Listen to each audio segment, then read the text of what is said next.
Assalamualaikum warahmatullahi wabarakatuh. Halo adik-adik, bertemu lagi dengan saya. Kali ini kita akan membahas soal-soal prediksi UTUL UGM tahun 2022. Oke, bagi adik-adik yang sedang mempersiapkan ujian tulis UGM, silakan ditonton video ini sampai selesai. Oke, kali ini kita mulai dari soal nomor 1 terlebih dahulu. Jika titik didih dan entalpi penguapan air masing-masing 100 derajat Celcius dan 40,8 kJ per mol, maka entropi penguapan molar air adalah. Oke, jadi kita disuruh mencari entropi penguapan molar air ya. Entropi itu adalah delta S ya teman-teman. Delta H-nya adalah 40,8 kilojoule per mol, terus suhunya adalah 100 derajat Celcius. 100 derajat Celcius ini dijadikan Kelvin ditambah dengan 273 ya, menjadi 373 Kelvin. Oke, kalau teman-teman masih belum ingat rumus dari mencari entropi penguapan atau delta S, maka kalian bisa lihat satuan yang ada di opsinya. Ini kan satuannya semuanya sama ya, yaitu Joule per mol per Kelvin. Sehingga kalau misal satuannya Joule per mol ya per Kelvin, nah seperti ini, berarti kan delta S-nya apa? Joule per mol ini untuk satuannya si delta H, Kelvin itu satuannya si suhu ya, berarti delta S itu persamaannya adalah delta H dibagi dengan suhu. Udah gini aja. Delta H-nya kita masukkan, dia 40,8 kilojoule per mol. Lalu T-nya kita masukkan 373 Kelvin sehingga menghasilkan 0,1094 kilojoule per mol. Nah, yang ditanyakan di dalam soal itu dalam bentuk joule, berarti kita kali 1000 menjadi 1,123 ya, 109,4 joule per mol. Oke, sehingga jawaban yang tepat adalah yang opsi B. Oke, kita lanjut soal berikutnya. Soal nomor 2, hidrazin bereaksi dengan klorin mengikuti persamaan reaksi berikut ini. Perubahan entalpi 1 mol HCl direaksikan dari reaksi tersebut adalah. Oke, ini reaksinya sudah setara ya teman-teman.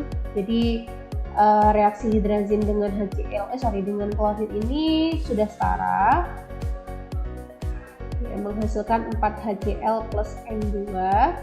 Ini delta H-nya minus 420 kJ per mol. Oke, terus disuruh mencari perubahan entalpi ya. Perubahan entalpi yang dilihat ini satuannya kilojoule. Nih, ini juga sama ya teman-teman. Kalau misal ini kilojoule per mol ya, ingat kalau misal kalian itu lupa sama rumusnya lagi-lagi. Nih, kalau delta H-nya itu satuannya kilojoule per mol, berarti kalau misal kita disuruh mencari kilojoule, kan ini satuannya kilojoule ya, berarti delta H-nya dikali mol.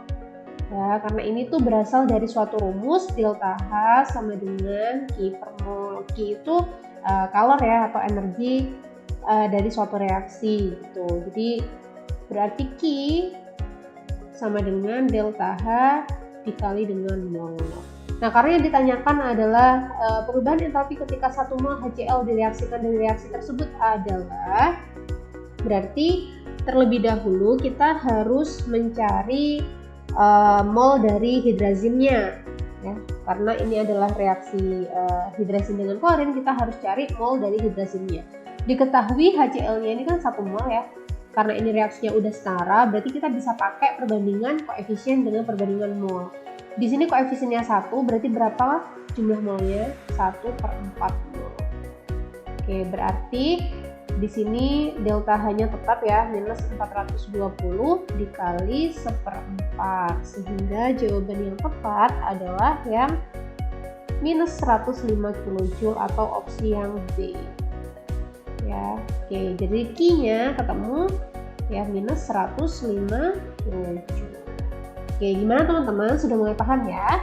sekarang kita lanjut soal berikutnya. Soal nomor 3. Ke dalam 100 ml larutan NH3 0,2 molar ditambahkan X ml larutan H2SO4 0,1 molar hingga pH larutannya menjadi 9,26. Nilai X-nya adalah oke. Jadi di sini kita reaksikan terlebih dahulu ya. Ada NH3 direaksikan dengan H2SO4. Nanti dia akan menjadi larutan NH4 2 kali SO4 ya garamnya. Oke, terus kita hitung mula-mula reaksi sisa karena di sini mol NH3-nya bisa dicari dari perkalian volume 100 ml dikali 0,2 sehingga molnya NH3 sebesar 20 milimol. Lalu molnya H2SO4 ya X mili ya. X mili dengan 0,1 ya, berarti 0,1 X ya, karena kan 0,1 dikali volume ya harusnya. Oke, ini reaksinya masih belum setara. Di sini soalnya N-nya jumlahnya 2 ya, di sini harus 2 juga ya. Berarti harusnya 2 NH3 2 SO4 ya, seperti ini ya. Ini udah setara jumlahnya, ini 6 tambah 2 8, di sini juga 8. Oke. Kalau misal di sini 20, di sini 0,1, nanti yang habis bakalan yang asam kuatnya ya 0,1X, berarti di sini berapa? 0,2X karena koefisiennya 2. Di sini 0,1X berkurang tambah gini ya. Berarti di sini 20 minus 0,2X, yang ini habis, yang ini 0,1X ya.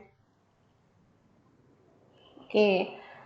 Terus karena di sini kita disuruh mencari nilai X dan diketahui pH-nya sebesar 9,26, di sini kan yang sisa asam lemah sama basa lemah sama garamnya ya teman-teman ya. Berarti ini terbentuk larutan buffer basa karena basa lemah sama garamnya buffer basa. Berarti menggunakan suatu reaksi, suatu persamaan yaitu konsentrasi OH- sama dengan konsentrasi OH- sama dengan konsentrasi OH- sama dengan Kb dikali mol mol basa lemah dibagi dengan mol garamnya. Oke, seperti ini ya. Tadi kan pH-nya diketahui 9,26 ya. Berarti pOH-nya berapa dong? Karena ini basa kan berarti ada pOH ya teman-teman. Kalau pH-nya 9,26 berarti pH-nya 14 dikurangi 9,26 sama dengan 4,74. Berarti konsentrasi OH-nya juga 10 pangkat min 4,74. Dimasukkan di sini 10 pangkat min 4,74 KB-nya. Nah, PKB 4,74 berarti KB sama dengan 10 pangkat min 4,74. 10 pangkat min 4,74. Mol basa lemahnya kita tulis 20 minus 0,2X. Mol garamnya, oke ini coba dilihat. NH4 2 kali SO4 itu kan kalau misal diionisasikan menjadi 2 NH4 plus SO4 2- ya. Kalau di sini 0,1X teman-teman ya. Berarti di sini berapa? Nah, ini berarti 0,2X ya karena koefisiennya 2, yang ini 0,1X. Nah, sebenarnya dimasukkan di sini teman-teman itu bukan mol garam secara keseluruhannya ini ya, tapi lebih tepatnya mol garamnya atau mol asam konjugasi dari basa lemahnya. Nah, asam konjugasi dari basa lemahnya itu yang ini teman-teman, NH4+ gitu ya. Garamnya dari NH3 itu NH4+, ya kan? NH3 nyambungnya di mana sih? NH4+ gitu. Berarti yang kita masukkan nanti di sini yang 0,2X, bukan yang 0,1X gitu. Jadi 0,1X dikali 2 gitu ya. Ini ion atau ion yang berasal dari basa lemahnya, dia mengalami hidrolisis gitu ya, atau jumlah NH4-nya ada 2 gitu. Ini bukan mengalami hidrolisis tapi ini adalah larutan buffer. Jadi kita ngitungnya itu ini molnya yang berasal dari NH3-nya yaitu NH4+-nya ini ada 2. Oke, ini kan bisa dicoret ya teman-teman. Berarti 0,2X sama dengan 20 minus 0,2X, X-nya dipindah ruas. 0,4X sama dengan 20 sehingga X sama dengan 20 dibagi 0,4 ya. Berarti X sama dengan 50 mili gitu. Berarti jawaban yang tepat adalah opsi yang B. Oke, sekarang kita lanjut soal berikutnya. Soal nomor 4, larutan dengan konsentrasi 0,1 m senyawa garam di bawah ini yang memiliki pH tertinggi. Oke. Ini senyawa garam semua ya. Ingat, ini kalau misalnya ini senyawa garam, dia kan terdiri dari ini Na plus NO3- ya. Ini kita bedah satu-satu dari opsi A sampai opsi E. Na plus itu berasal dari basa kuat NaOH dan asam kuat HNO3. Berarti ini tuh campuran antara basa kuat dengan asam kuat. Basa kuat sama asam kuat itu akan membentuk suatu garam netral. Nah, kalau netral pH-nya berapa? pH-nya sama dengan 7. Oke. Kalau NaClO4 ini berasal dari sama ini Na plus sama HClO4- ya. Asam perklorat ini. Terus Na plus itu sama berasal dari NaOH basa kuat, HClO4- ini ClO4- ya. Ini berasal dari HClO4 yang juga asam kuat. Jadi basa kuat, asam kuat bergabung yang akan membentuk netral, pH-nya juga sama yaitu 7. Nah, NaHSO4 ini kalau diionisasikan jadi Na plus HSO4- ini berasal dari NaOH basa kuat dan H2SO4 asam kuat juga. Jadi basa kuat plus asam kuat akan membentuk netral juga ya, garam netral yang pH-nya sama dengan 7. NaCl juga sama, ini berasal dari Na plus dan Cl-, ini berasal dari NaOH dan HCl, ini juga basa kuat plus asam kuat akan membentuk suatu garam netral gitu ya. Nah, si NaHCO3 ini berasal dari Na plus dan HCO3-. Aku tulis di sini ya, ini yang beda soalnya. Na plus HCO3- ya. Na plus itu NaOH berasal dari NaOH, HCO3- itu berasal dari H2CO3 yang mana NaOH-nya itu basa kuat, H2CO3-nya itu asam lemah. Nah, ini kalau misalnya dia adalah garam yang salah satunya itu bersifat lemah, maka dia akan mengalami hidrolisis sebagian nih.